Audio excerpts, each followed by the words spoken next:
Hello मित्रों, क्या हाल है आपके।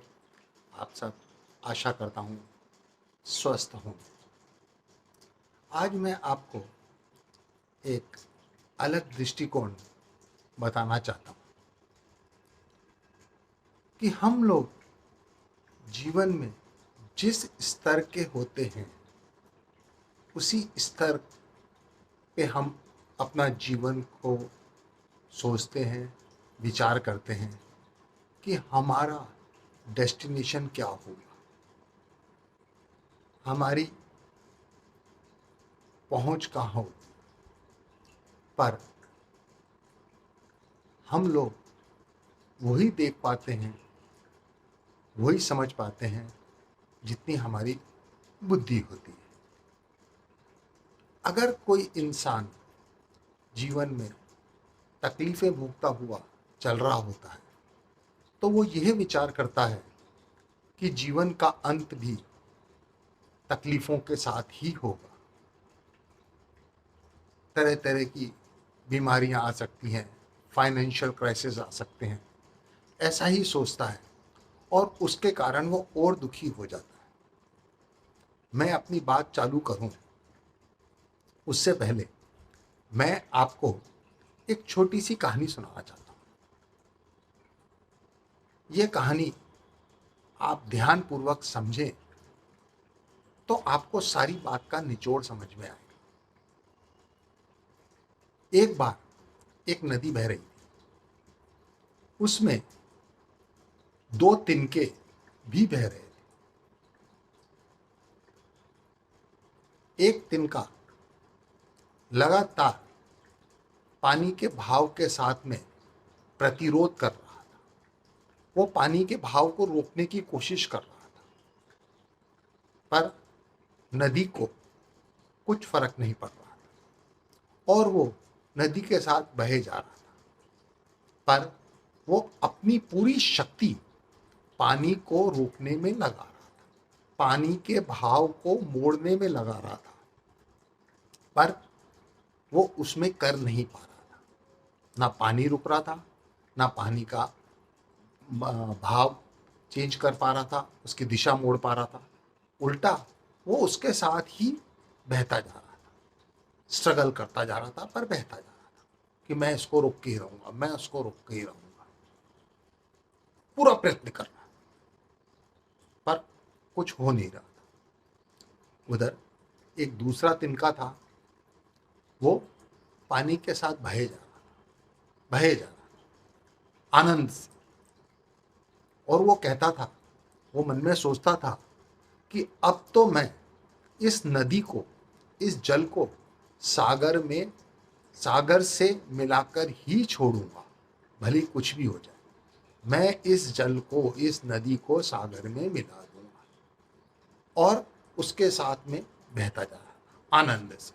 बहुत थपेड़े खा रहा था, बट फिर भी उसके आनंद की स्थिति अच्छी थी और वो पानी के साथ में बहता जा रहा था। कई तकलीफें आई, कभी किससे टकराया, कभी किससे टकराया, पर वो अपनी मस्ती में बहता गया, बहता गया और अंत में जाके वो सागर से मिल गया। अब यहां पे हमें यह देखना है, यह समझना है, यह सोचना है कि पहले और दूसरे तिनके में फर्क क्या है। दोनों एक ही हैं। अब इन दोनों तिनकों को हम ये सोचते हैं कि ये दो तरह के व्यक्ति हैं और जो नदी है वो हमारा जीवन है। जब इंसान जीवन में अपने जीवन को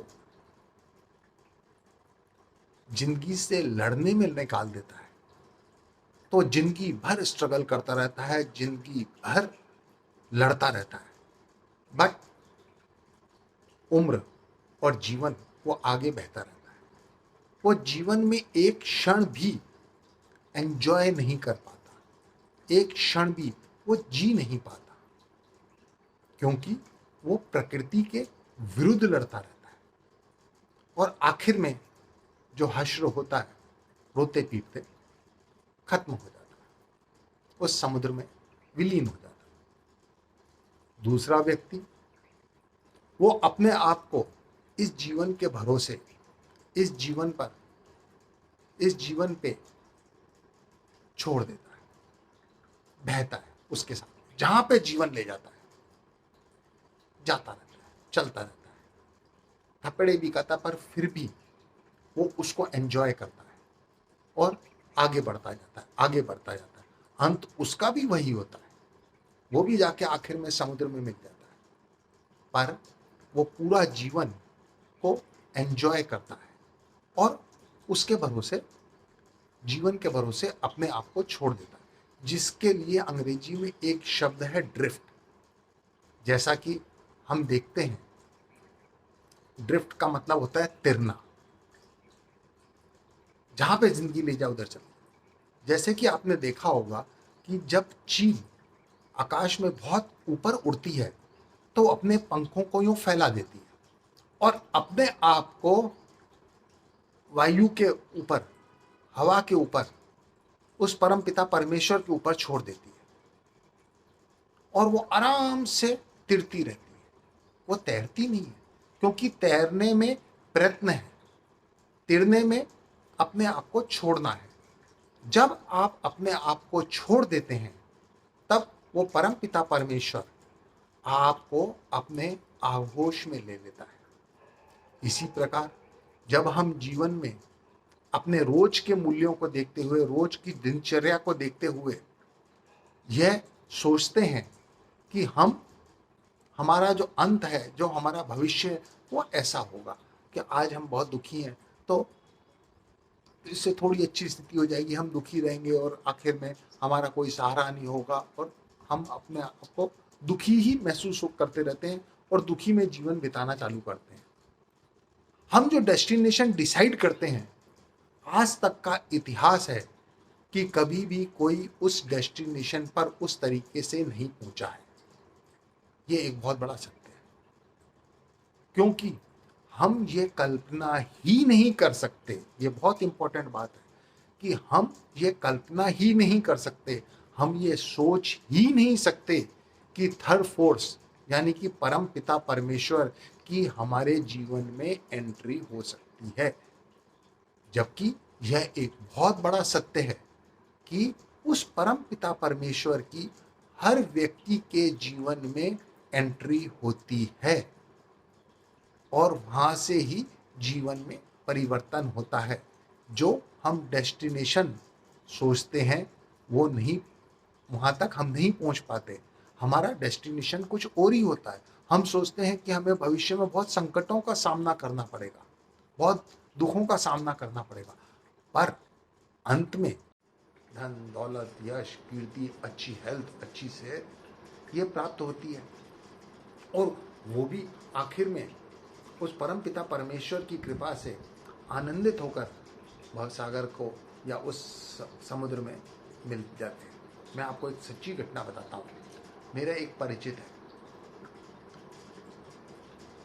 जो किसी प्राइवेट कंपनी में काम करता था और उसकी ना तो कोई पेंशन थी और ना कुछ था, पर हाँ उसकी बीवी जो थी वो सरकारी नौकरी करती थी, वो रिटायर हो गई। उस औरत को हर समय ये चिंता रहती थी कि मेरे बाद में मेरे पति का क्या होगा, क्योंकि इतना उसके पास संचय नहीं था।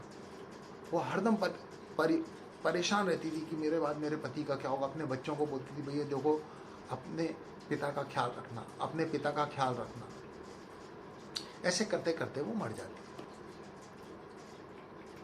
आखिर में सब जने बहुत परेशान होते हैं, तो वो व्यक्ति भी परेशान होता कि अब मेरा भविष्य क्या होगा, मेरे पास ना तो पैसा है ना कुछ है, खैर क्या करना। तो एक दिन उसके पास में अचानक एक पत्र आता है सरकार की तरफ से कि साहब आपकी बीवी की जिसकी डेथ हो गई है उसका डेथ सर्टिफिकेट दिखाओ, लाके यहाँ पे दो, तो आपको आपकी बीवी की पेंशन मिलनी चालू हो जाएगी। ये उसने कभी कल्पना नहीं की थी, पर ये एक कानून है कि जिसकी पत्नी अगर सरकारी नौकर है तो उसके पति को भी पेंशन मिल सकती है, जिस प्रकार की पति की पेंशन उसकी पत्नी को मिलती है, पर यह ज़्यादातर लोगों को नहीं पता। तो यहाँ पे उस व्यक्ति के जीवन में थर्ड फोर्स की एंट्री हुई और जो भी उसकी सोच थी, जो भी उसका जीवन था, वो एकदम परिवर्तित हो गया। उसके पास में एक इनकम अपने आप चालू हो गई। ये परमपिता परमेश्वर है। इसलिए मैं आप सबसे यही प्रार्थना करता हूँ, आपको ये बताने की कोशिश करता हूँ कि आप उस परमपिता परमेश्वर पर विश्वास कीजिए। उसकी आपके जीवन में कैसे ना कैसे एंट्री होगी और आपको वो हर दम परमपिता परमेश्वर कभी किसी को दुखी नहीं रखता, कभी किसी को दुखी नहीं करता। और अगर वो व्यक्ति सत्य की राह पे चलता है तो उसका जो डेस्टिनेशन है वो आनंदमय होगा। जिस प्रकार कि वो जो तिनका था, मस्ती में झूमता गाता नदी के भाव के साथ में चलता रहा और आखिर में समुद्र में विलीन हो गया। तो विश्वास कीजिए कि थर्ड फोर्स यानी कि परम पिता परमेश्वर की एंट्री हर व्यक्ति के जीवन में होती ही है, तभी हम लोग आज जी पा रहे हैं। नहीं तो आज तक हम लोग कोई जी नहीं पाते, हम दुखों से ही मर जाते हैं। कभी वो आपको शक्ति के रूप में एंट्री देता है, कई बार आपको धन के रूप में एंट्री देता है, अपनी एंट्री देता है, कई बार आपको कोई हेल्प के रूप में उसकी एंट्री होती है। पर हर व्यक्ति के जीवन में उस परम पिता परमेश्वर की, और अगर परम पिता परमेश्वर ना बोलो तो थर्ड फोर्स की एंट्री होती है। इसलिए आप सबसे निवेदन है कि आप सब अपने आप को उस प्रभु के नाम समर्पित करें। मैं समर्पित करने का मतलब ये नहीं कहता कि आप 24 घंटे ध्यान, ज्ञान, पूजा, व्रत, जप करें, नहीं, अपने आप को उसके भरोसे छोड़ दें। कभी भी कोई पिता अपने बच्चे को दुखी नहीं रख सकता। इति